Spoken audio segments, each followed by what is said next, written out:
In today's video, I'm going to show you how to make thumbnails like Colin Michael using only CapCut. Colin uses a gradient background of different colors depending on the thumbnail that he's making. Inside CapCut, it's not possible to use a gradient background, but we can use a solid color. If you don't want to use a solid color, you can use a photo like in the thumbnail here. I will begin by taking an image of Colin for the thumbnail. I'm going to go to the channel page and take a screenshot like this. Then I'll tap on the screenshot editor and crop the image so that only the image of Colin is visible. I'm using the image from Colin's banner photo because I have permission to do so, but also because it should be easy to remove the background using CapCut. Use the crop handles to make further adjustments. This is the photo that will appear on the thumbnail. Tap Done and then tap Save to Photos so that you have the photo in your camera roll. Next, I'll close down YouTube and open CapCut. I'll tap on the plus sign to start a new project. Tap on Photos and select a photo and bring it into a project. Tap on Format and choose 16 by 9. I'm going to use a solid color background. Tap the left facing arrow once to go back, then select the photo one more time, swipe over and tap on opacity. Bring the opacity all the way down to 0, which will give you a black background. Move the slider all the way to the left to bring down the opacity. This will make the photo disappear. As you can see, the photo is still there, but the background is now black. Tap on the export icon to export this out as a video clip. Don't worry, we're making a thumbnail, so you can use either video clips or photos. We also need a white background for the white shape. So once you've exported the black background, tap on Canvas, then Color, and choose white as your color.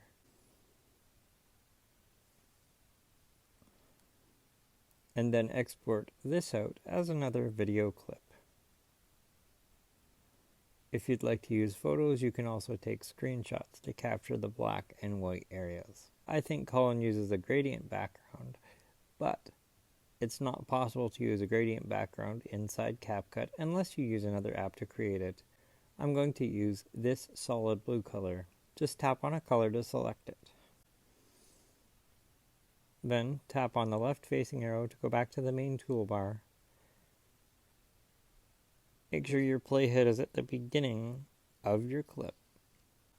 Tap Overlay and then select your image. You'll need to tap on Photos. I'm going to use the image of Colin that I took from his channel page. Move the image into the position on the right hand side of the thumbnail and make sure it's big enough to cover this area. Then, with the image selected as the overlay clip, swipe over and tap on Cutout. Choose Remove Background. Because this is a photo, it will take only a few seconds. You need to get the app icon. Colin would tell you to search Google and download it, but if you have access to the Shortcuts app, I created a shortcut that downloads my app icons directly from the App Store. It's called Download App Icon. Just tap on the shortcut to run it. Type the name of the app that you want the icon for. In this case, CapCut, since I'm doing a CapCut tutorial, and tap on Done. Next, you'll be presented with a list of all the apps that match that search term. This shortcut takes the app artwork from the App Store and downloads it directly into the Photos app. I now have access to the CapCut icon. Colin usually puts his app icons at the top center of his thumbnail, but I'm going to leave my app icons in the left-hand corner because I'm working on a mobile phone. Next, I'll tap on Add Overlay once more to add another overlay. I'll tap on Video and add the black square that I created. To create shapes in CapCut other than squares, you need to use a mask. So with your overlay clip selected, swipe over and tap on mask. The best mask to use for creating a simple shape is the film strip mask because it creates a strip across the screen. Tap on the check mark, reposition the shape as needed. The reason I've decided to keep the text straight is because it's difficult to rotate shapes and text on a phone. Notice that the black text box kind of covers Colin's shoulder. There's two ways you can fix this. Either you can resize the shape or you can slide it back. When I add the white one, I'll show you how to do that. Swipe over and tap on mask and choose film strip once more.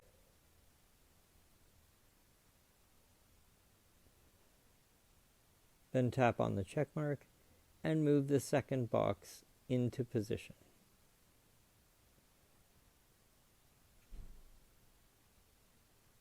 Make sure it's straight and the same length as the other one. If you need to move the text boxes, just tap on the balloon thumbnail to expand the overlay clips, and then select the black and the white overlays as needed. With the overlay selected, the text boxes will move. So just swipe left to pull the text box back so you're not covering your image. Make sure the ends of the text boxes line up so they look good. Now it's time to add the text. 2 text layers have to be used because, as you will see, the text layers are different colors. Return to the main toolbar and then tap the text icon. Tap on Add Text and type some text in the text box, which appears in the center of the screen.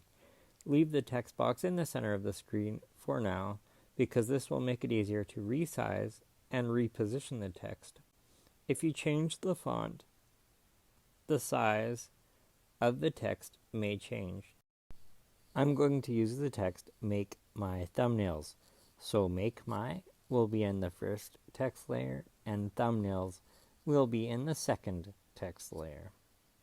Here's a trick for making sure your text looks exactly the same. Type your text in the first text layer, then tap on Font and choose any font you like. I'm going to use Gamble.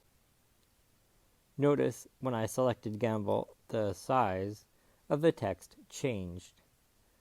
Now I can take it and position it on top of the black text box. To make sure that I have a second text layer that's exactly the same, I'll tap on the check mark to exit the font selection window. To make sure all of your text properties are the same for both layers, just select the first text layer like this and swipe over and tap on Copy. This will give you an exact copy of the first text layer.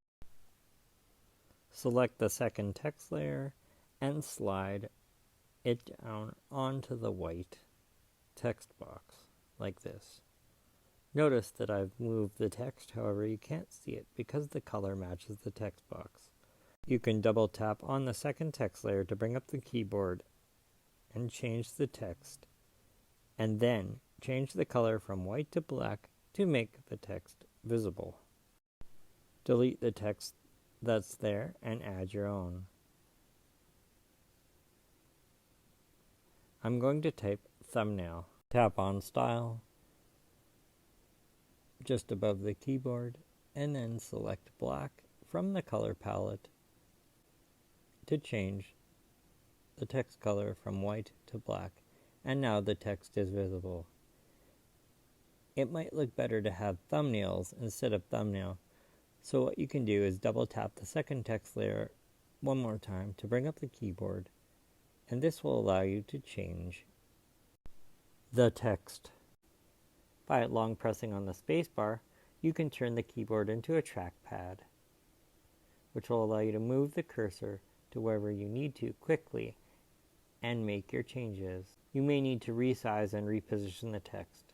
CapCut is a video editor and does not have the ability to take snapshots, so you'll need to take another screenshot and crop it down once more like this, so that just your completed thumbnail is visible.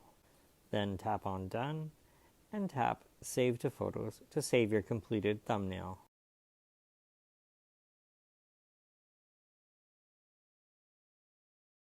Don't delete your project until you're sure you have your final thumbnail.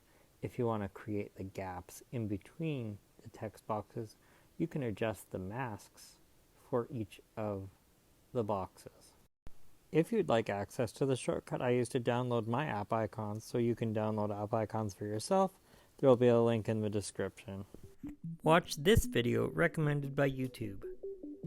This playlist contains more tutorials just like this one.